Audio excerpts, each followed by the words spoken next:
Welcome to The Budding Writer. This podcast offers an outlet for aspiring authors to showcase their original short stories or fan fiction one-shots. I'm your narrator, Shayna Armand. This is how it works. When you hear this sound, the story will begin, and when you hear it again, the story has ended. This week, I'm actually between authors, but never fear, there is a wealth of information that is free for public domain and to be used. And I get to share with you my favorite writer, or one of my favorite writers. I'm a little bit of a bibliophile. The famous author and jack of all trades, Jack London, most noted for his books White Fang, Call of the Wild, and many short stories that he wrote about the adventures on the Yukon Trail on the snowy tundras during the gold rush days. Now, you might think, well, he's not a budding writer, but at one point, everybody is a budding writer, someone who aspires to share their stories. And one of the first stories I ever read by Jack London was a little short called To Build a Fire. And I think I was 15 at the time. Anyway, it stayed with me, and that is what I'm going to share with you today. To Build a Fire by Jack London, narrated by Shayna Armand. Day had broken cold and gray, exceedingly cold and gray, when the man turned aside from the main Yukon Trail and climbed the high earth bank, where a dim and little-traveled trail led eastward through the fat spruce timberland. It was a steep bank, and he paused for breath at the top, excusing the act to himself by looking at his watch. It was 9 o'clock. There was no sun nor hint of sun, though there was not a cloud in the sky. It was a clear day, and yet there seemed an intangible pall over the face of things, a subtle gloom that made the day dark, and that was due to the absence of sun. This fact did not worry the man.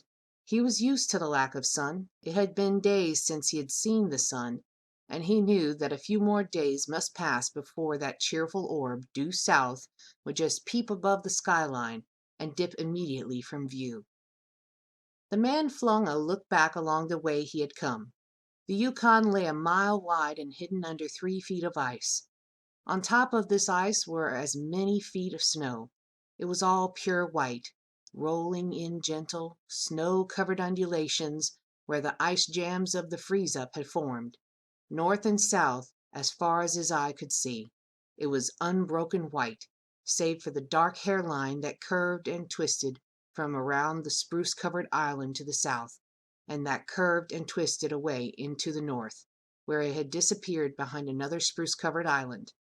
This dark hairline was the trail, the main trail, that led south 500 miles to the Chilkoot Pass, Daya, and Salt Water, and that led north 70 miles to Dawson, and still on to the north 1,000 miles to Nulato, and finally to St. Michael on Bering Sea, 1,000 miles and a half 1,000 more.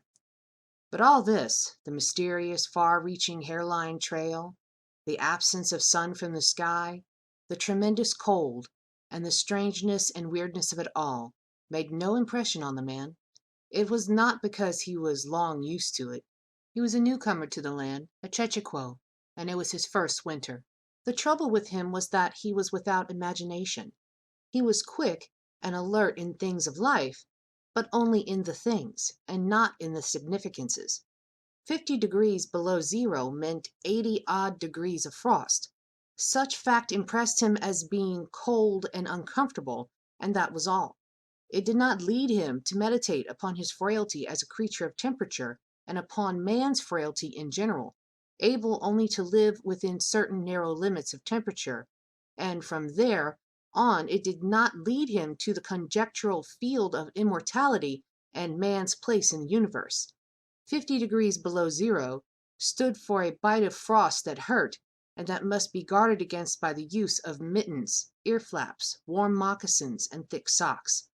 50 degrees below zero was to him just precisely 50 degrees below zero. That there should be anything more to it than that was a thought that never entered his head. As he turned to go on, he spat speculatively.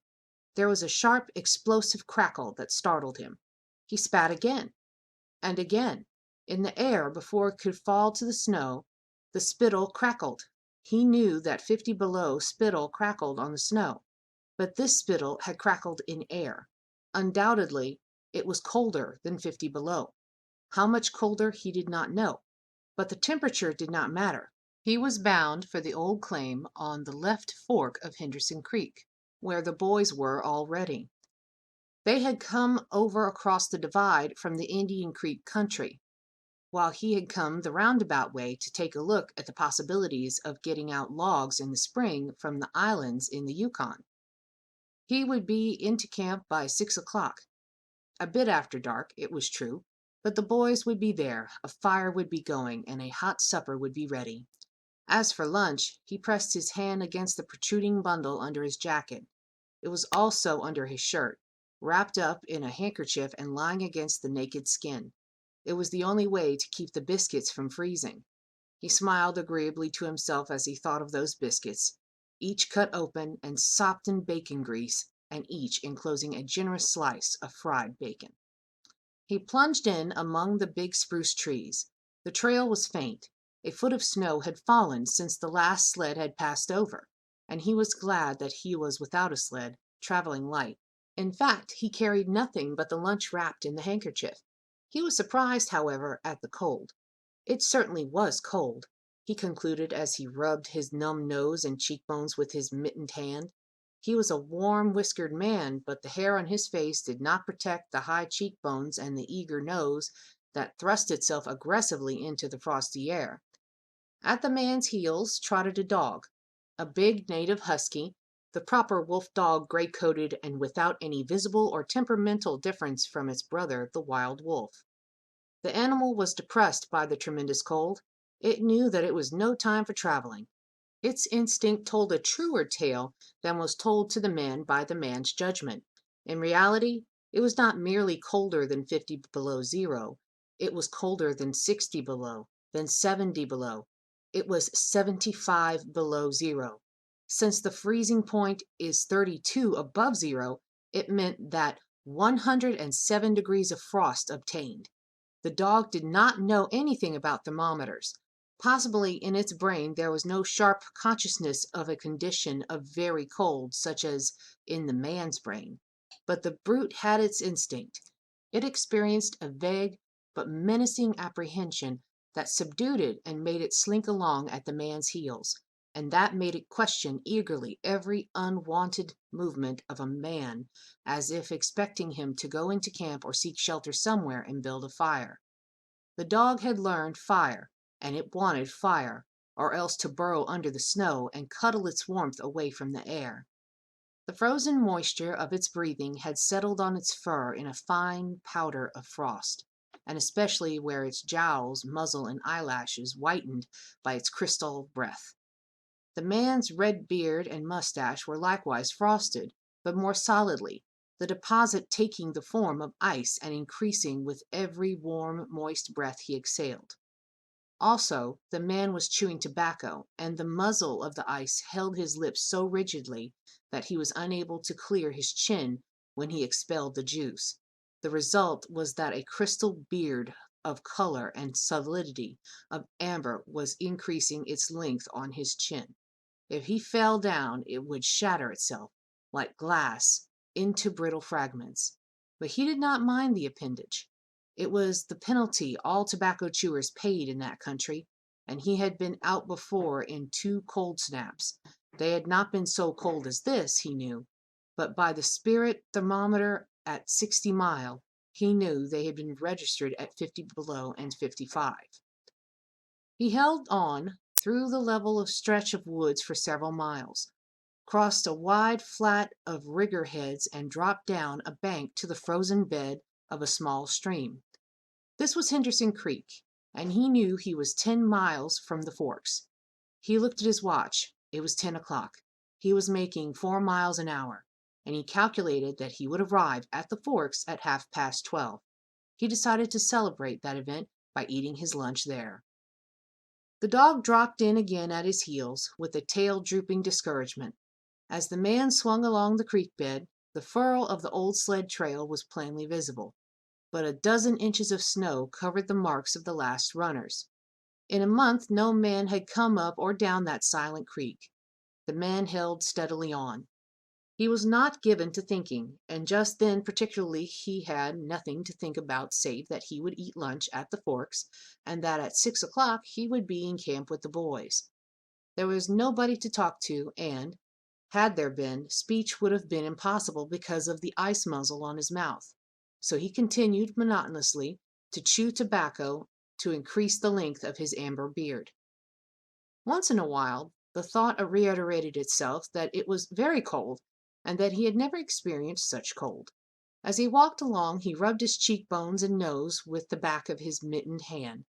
He did this automatically, now and again changing hands, but rub as he would, the instant he stopped his cheekbones went numb, and the following instant the end of his nose went numb. He was sure to frost his cheeks, he knew that, and experienced a pang of regret that he had not devised a nose strap of sort Bud wore in cold snaps. Such a strap passed across the cheeks as well and saved them, but it didn't matter much after all. What were frosted cheeks? A bit painful, that was all. They were never serious. Empty as the man's mind was of thoughts, he was keenly observant, and he noticed the changes in the creek, the curves and the bends and timber jams, and always he sharply noted where he placed his feet. Once coming around a bend, he shied abruptly, like a startled horse, curved away from the place where he had been walking, and retreated several paces back along the trail. The creek, he knew, was frozen clear to the bottom. No creek could contain water in that Arctic winter. But he knew also that there were springs that bubbled out from the hillsides, that ran along under the snow and on top of the ice of the creek. He knew that the coldest snaps never froze these springs, and he knew likewise their danger. They were traps. They hid pools of water under the snow that might be 3 inches deep or 3 feet. Sometimes a skin of ice half an inch thick covered them and in turn was covered by the snow. Sometimes there were alternate layers of water and ice skin, so that when one broke through, he kept on breaking through for a while, sometimes wetting himself to the waist. That was why he had shied in such a panic. He had felt the give under his feet and heard the crackle of a snow-hidden ice skin. And to get his feet wet in such a temperature meant trouble and danger. At the very least it meant delay, for he would be forced to stop, build a fire, and under its protection to bare his feet while he dried his socks and moccasins. He stood and studied the creek bed and its banks, and decided that the flow of water came from the right. He reflected a while, rubbing his nose and cheeks, then skirted to the left, stepping gingerly and testing the footing for each step. Once clear of the danger, he took a fresh chew of tobacco and swung along at his 4-mile gait. In the course of the next 2 hours, he came upon several similar traps. Usually the snow above the hidden pools had a sunken, candied appearance that advertised the danger. Once again, however, he had a close call, and once, suspecting danger, he compelled the dog to go in front. The dog did not want to go. It hung back until the man shoved it forward, and then it went quickly across the white, unbroken surface. Suddenly it broke through, floundered to one side, and got away to firmer footing. It had wet its 4 feet and legs, and almost immediately the water that clung to it turned to ice. It made quick efforts to lick the ice off its legs, then dropped down in the snow and began to bite out the ice that had formed between the toes. This was a matter of instinct. To permit the ice to remain would mean sore feet. It did not know this. It merely obeyed the mysterious prompting that arose from the deep crypts of its being. But the man knew, having achieved a judgment on the subject, and he removed the mitten from his right hand and helped tear out the ice particles. He did not expose his fingers more than a minute, and was astonished at the swift numbness that smote them. It certainly was cold. He pulled on the mitten hastily, and beat the hand savagely across his chest. At 12 o'clock the day was at its brightest, yet the sun was too far south in its winter journey to clear the horizon. The bulge of the earth intervened between it and Henderson Creek, where the man walked under a clear sky at noon, and cast no shadow. At 12:30 to the minute, he arrived at the forks of the creek. He was pleased at the speed he had made. If he kept it up, he would certainly be with the boys by 6. He unbuttoned his jacket and shirt and drew forth his lunch. The action consumed more than a quarter of a minute, yet in that brief moment the numbness laid hold of the exposed fingers. He did not put his mitten on, but instead struck the fingers a dozen sharp smashes against his leg. Then he sat down on a snow-covered log to eat. The sting that followed upon the striking of his fingers against his leg ceased so quickly that he was startled. He had had no chance to take a bite of biscuit. He struck the fingers repeatedly and returned them to the mitten, baring the other hand for the purpose of eating. He tried to take a mouthful, but the ice muzzle prevented. He had forgotten to build a fire and thaw out. He chuckled at his foolishness, and as he chuckled he noted the numbness creeping into his exposed fingers. Also, he noted that the stinging which had first come to his toes when he sat down was already passing away. He wondered whether the toes were warm or numb. He moved them inside the moccasins and decided that they were numb. He pulled the mitten on hurriedly and stood up. He was a bit frightened. He stamped up and down until the stinging returned into the feet. It certainly was cold, was his thought. That man from Sulphur Creek had spoken the truth when telling how cold it sometimes got in the country, and he had laughed at him at the time. That showed one must not be too sure of things. There was no mistake about it. It was cold. He strode up and down, stamping his feet and threshing his arms until reassured by the returning warmth. Then he got out matches and proceeded to make a fire. From the undergrowth, where high water of the previous spring had lodged a supply of seasoned twigs, he got his firewood. Working carefully from a small beginning, he soon had a roaring fire over which he thawed the ice from his face, and in the protection of which he ate his biscuits. For the moment, the cold of space was outwitted. The dog took satisfaction in the fire, stretching out close enough for warmth and far enough away to escape being singed. When the man had finished, he filled his pipe and took his comfortable time over a smoke. Then he pulled on his mittens, settled the ear flaps of his cap firmly about his ears, and took the creek trail up the left fork. The dog was disappointed and yearned back toward the fire. This man did not know cold. Possibly all the generations of his ancestry had been ignorant of cold, of real cold, of cold 107 degrees below freezing point. But the dog knew, all its ancestry knew, and it had inherited the knowledge, and it knew that it was not good to walk abroad in such fearful cold. It was the time to lie snug in a hole in the snow and wait for a curtain of cloud to be drawn across the face of outer space whence this cold came. On the other hand, there was no keen intimacy between the dog and the man.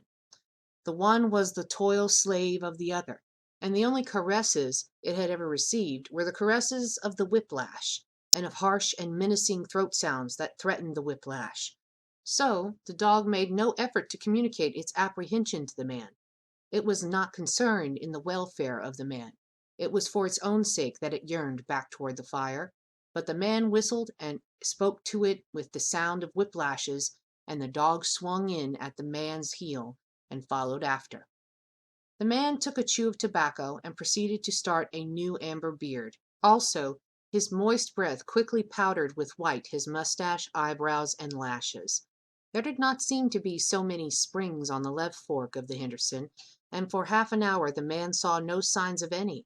And then it happened. At a place where there were no signs, where the soft, unbroken snow seemed to advertise solidity beneath, the man broke through. It was not deep, but he wet himself halfway to the knees before he floundered out to the firm crust. He was angry and cursed his luck aloud. He had hoped to get into camp with the boys at 6 o'clock, and this would delay him an hour, for he would have to build a fire and dry out his footgear. This was imperative at that low temperature, he knew that much, and he turned aside to the bank, which he climbed. On top, tangled in the underbrush about the trunks of several small spruce trees, was a high water deposit of dry firewood, sticks and twigs, principally, but also larger portions of seasoned branches and fine, dry, last year's grasses. He threw down several large pieces on top of the snow. This served for a foundation, and prevented the young flame from drowning itself in the snow; it otherwise would melt. The flame he got by touching a match to the small shred of birch bark that he took from his pocket. This burned even more readily than paper. Placing it on the foundation, he fed the young flame with wisps of dry grass, with the tiniest dry twigs. He worked slowly and carefully, keenly aware of his danger. Gradually, as the flame grew stronger, he increased the size of the twigs with which he fed it. He squatted in the snow, pulling the twigs out from their entanglement in the brush, and feeding directly to the flame. He knew there must be no failure. When it is 75 below zero, a man must not fail in his first attempt to build a fire. That is, if his feet are wet. If his feet are dry and he fails, he can run along the trail for half a mile and restore his circulation.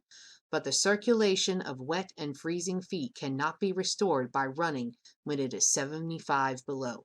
No matter how fast he runs, the wet feet will freeze the harder. All this the man knew. The old-timer on Sulphur Creek had told him about it the previous fall. And now he was appreciating the advice. Already all sensation had gone out of his feet. To build the fire he had been forced to remove his mittens, and the fingers had quickly gone numb. His pace of 4 miles an hour had kept his heart pumping blood to the surface of his body and to all the extremities. But the instant he stopped, the action of the pump eased down. The cold of space smote the unprotected tip of the planet, and he, being on that unprotected tip, received the full force of the blow. The blood of his body recoiled before it. The blood was alive, like the dog, and the dog it wanted to hide away and cover itself up from the fearful cold. So long as he walked 4 miles an hour, he pumped that blood willy-nilly to the surface, but now it ebbed away and sank down into the recesses of his body. The extremities were the first to feel its absence. His wet feet froze the faster, and his exposed fingers numbed the faster, though they had not yet begun to freeze. Nose and cheeks were already freezing, while the skin of all his body chilled as it lost its blood. But he was safe.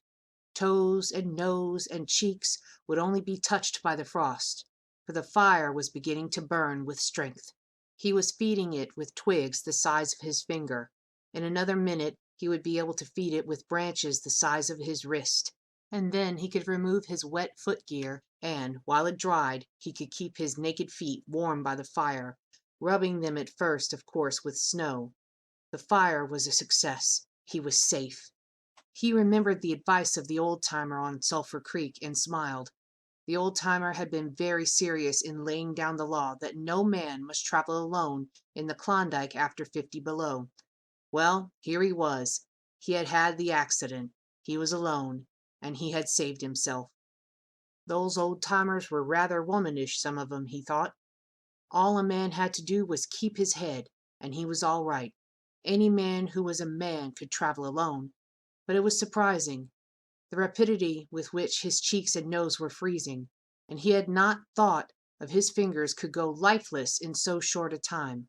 Lifeless they were, for he could scarcely make them move together to grip a twig, and they seemed remote from his body and from him. When he touched a twig, he had to look and see whether or not he had hold of it. The wires were pretty well down between him and his finger ends. All of which counted for little. There was the fire, snapping and crackling and promising life with every dancing flame. He started to untie his moccasins. They were coated with ice. The thick German socks were like sheaths of iron halfway to the knees, and the moccasin strings were like rods of steel, all twisted and knotted, as by some conflagration. For a moment he tugged with his numb fingers, then, realizing the folly of it, he drew his sheath knife. But before he could cut the strings, it happened. It was his own fault, or rather his mistake.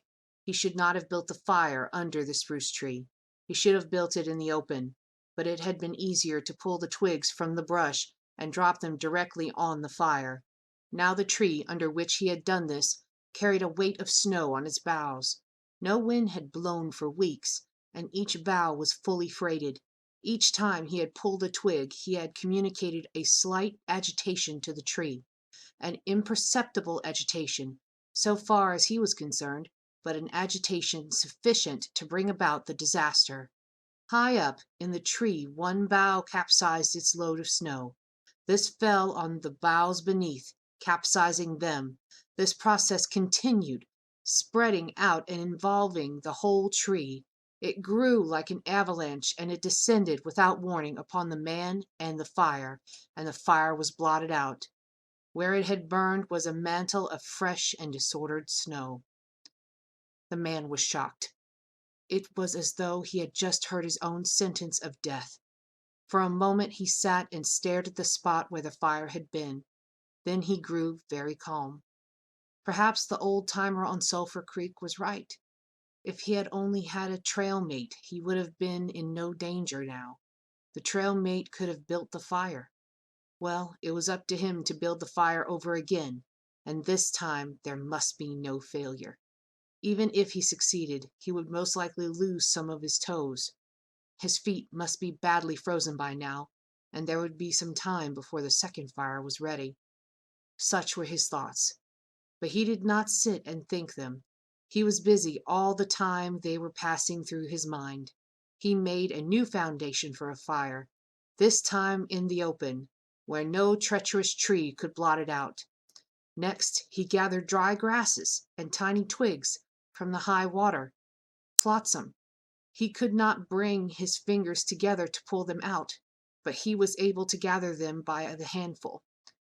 In this way he got many rotten twigs and bits of green moss that were undesirable, but it was the best he could do. He worked methodically, even collecting an armful of the larger branches to be used later when the fire gathered strength. And all the while the dog sat and watched him, a certain yearning wistfulness in its eyes, for it looked upon him as the fire provider, and the fire was slow in coming. When all was ready, the man reached in his pocket for a second piece of birch bark.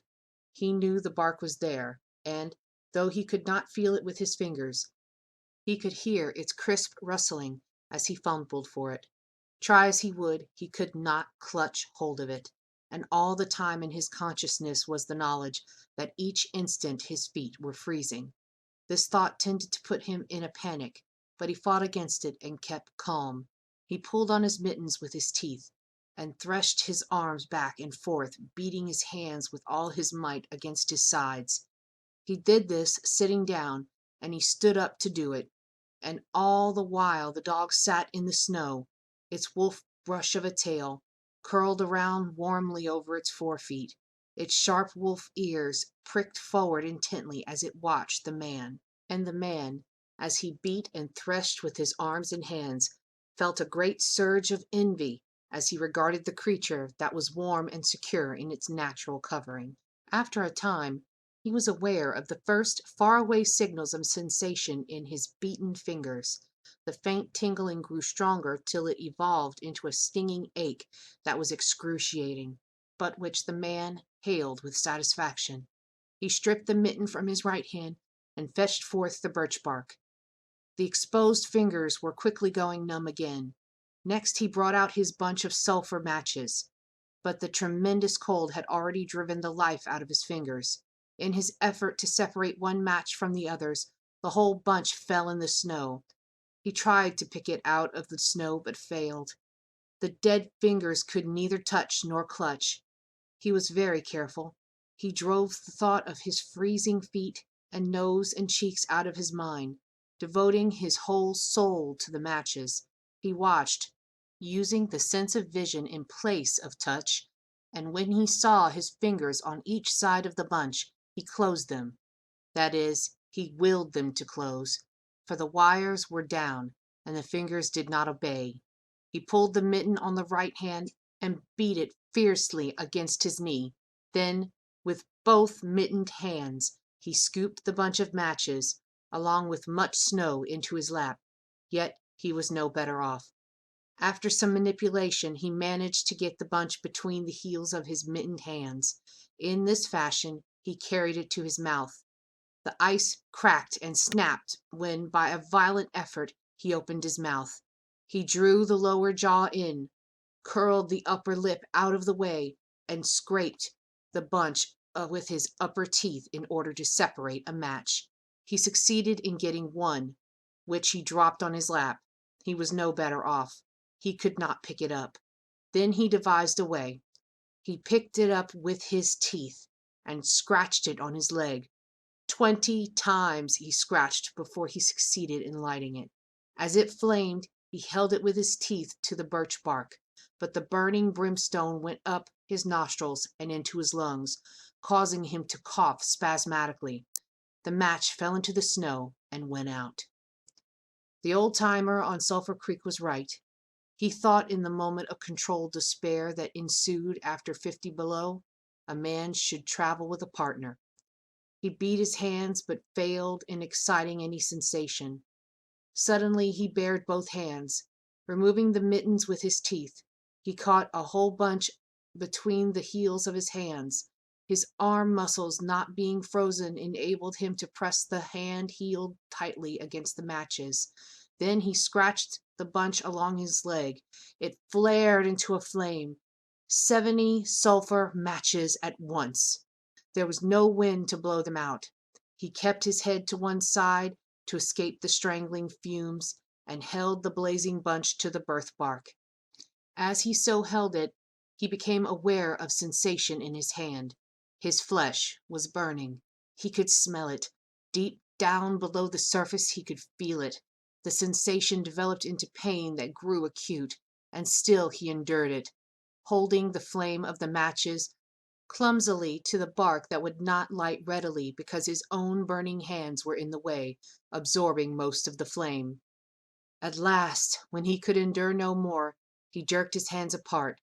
The blazing matches fell sizzling into the snow, but the birch bark was alight. He began laying dry grasses and the teeniest twigs on the flame.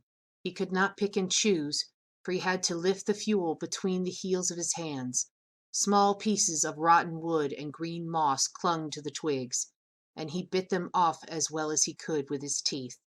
He cherished the flame carefully and awkwardly. It meant life, and it must not perish. The withdrawal of blood from the surface of his body now made him begin to shiver, and he grew more awkward. A large piece of moss fell squarely on the little fire. He tried to poke it out with his fingers, but his shivering frame made him poke too far, and he disrupted the nucleus of the little fire, the burning grasses and tiny twigs separating and scattering. He tried to poke them together again, but in spite of the tenseness of the effort, his shivering got away with him, and the twigs were hopelessly scattered. Each twig gushed a puff of smoke and went out. The fire provider had failed. As he looked apathetically about him, the eyes chanced on the dog, sitting across from the ruins of the fire from him in the snow, making restless, hunching movements, slightly lifting one forefoot and then another, shifting its weight back and forth on them with wistful eagerness. The sight of the dog put a wild idea into his head. He remembered the tale of the man caught in a blizzard, who killed the steer and crawled inside the carcass and so was saved. He would kill the dog and bury his hands in the warm body until the numbness went out of them. Then he could build another fire. He spoke to the dog, calling it to him, but in his voice was a strange note of fear that was frightening the animal, who had never known the man to speak in such a way before. Something was the matter, and its suspicious nature sensed danger. It knew not what danger, but somewhere, somehow, in its brain arose an apprehension of the man. It flattened its ears down at the sound of the man's voice, and its restless, hunching movements and the liftings and shiftings of its forefeet became more pronounced. But it would not come to the man. He got on his hands and knees and crawled toward the dog. This unusual posture again excited suspicion, and the animal sidled mincingly away. The man sat up now in the snow for a moment and struggled for calmness. Then he pulled on his mittens by means of his teeth and got upon his feet. He glanced down, first in order to assure himself that he was really standing up, for the absence of sensation in his feet left him unrelated to the earth. His erect position in itself started to drive the webs of suspicion from the dog's mind, and when he spoke peremptorily, with the sound of whiplashes in his voice, the dog rendered its customary allegiance and came to him. As it came within reaching distance, the man lost his control.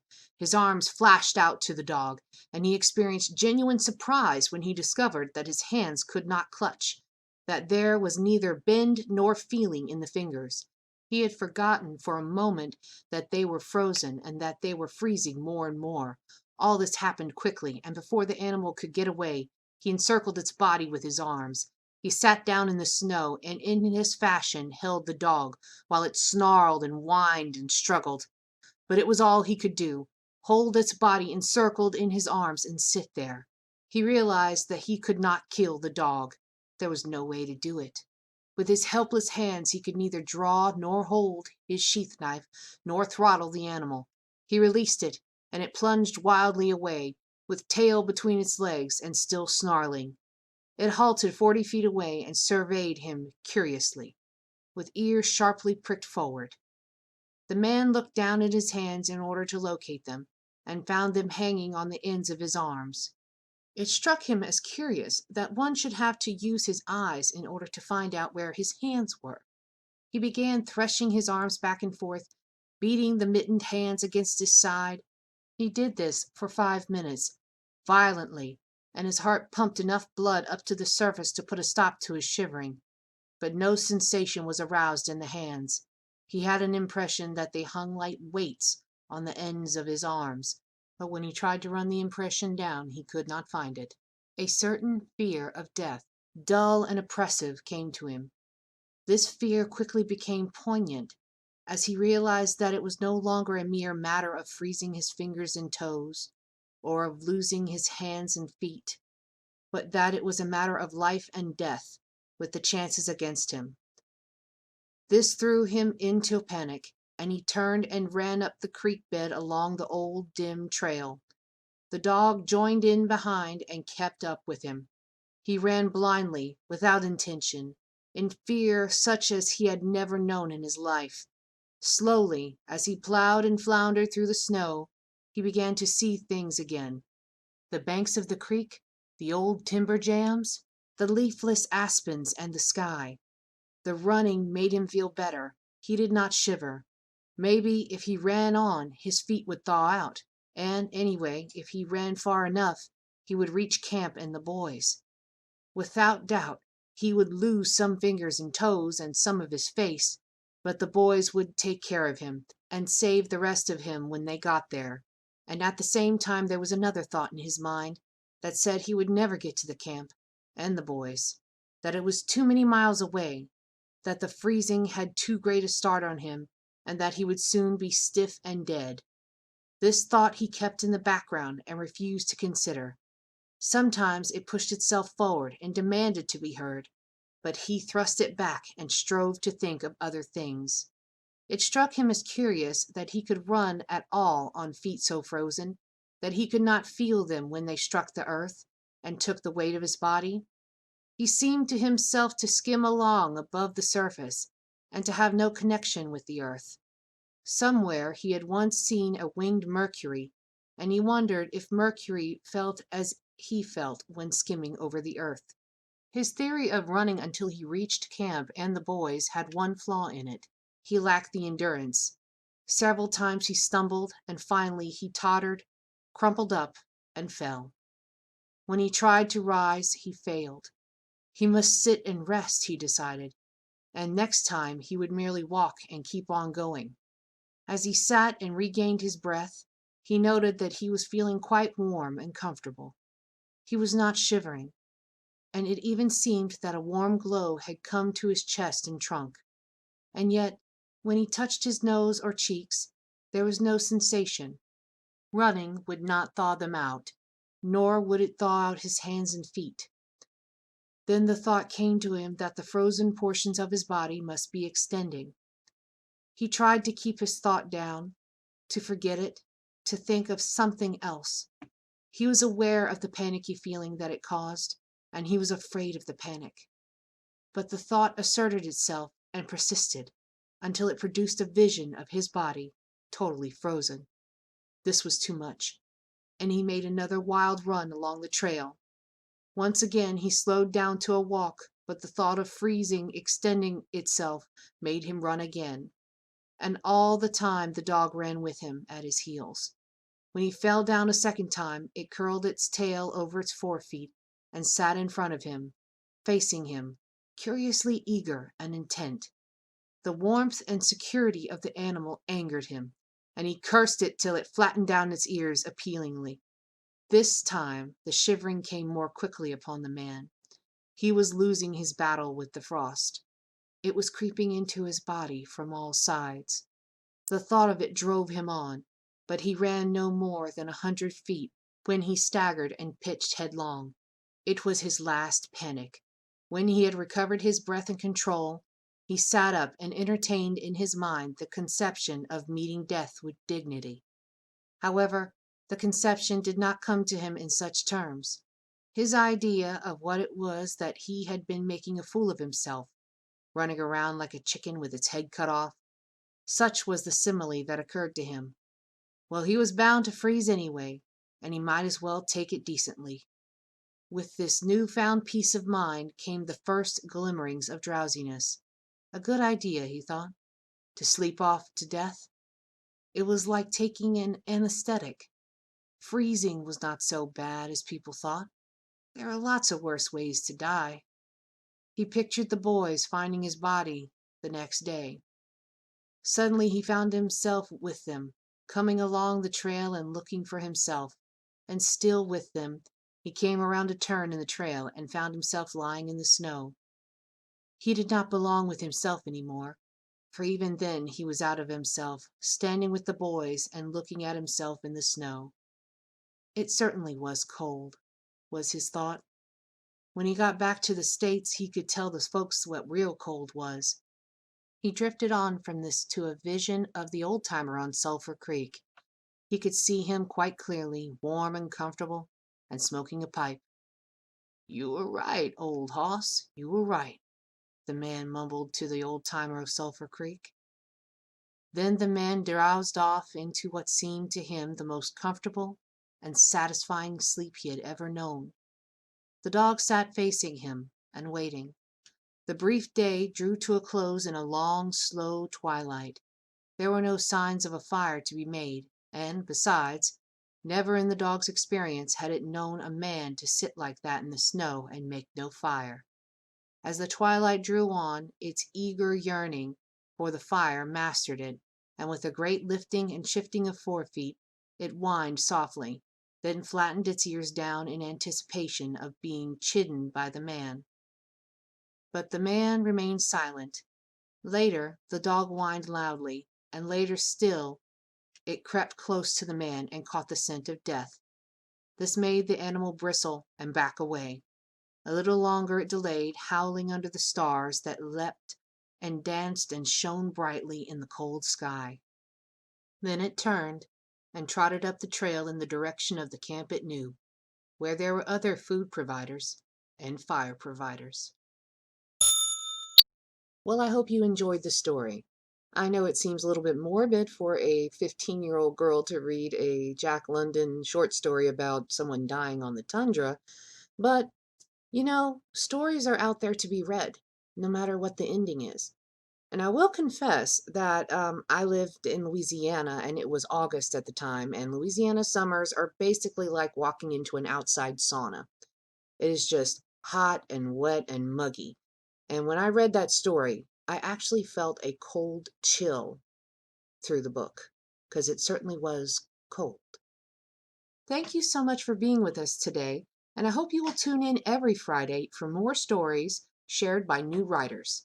If you're a writer yourself and would be interested in having one of your stories read on our podcast, please go to our website, www.thebuddingwriterpodcast.com, and check out our specifications. My name is Shayna Armand, and this was The Budding Writer. Until next time, I hope all your stories have happy endings.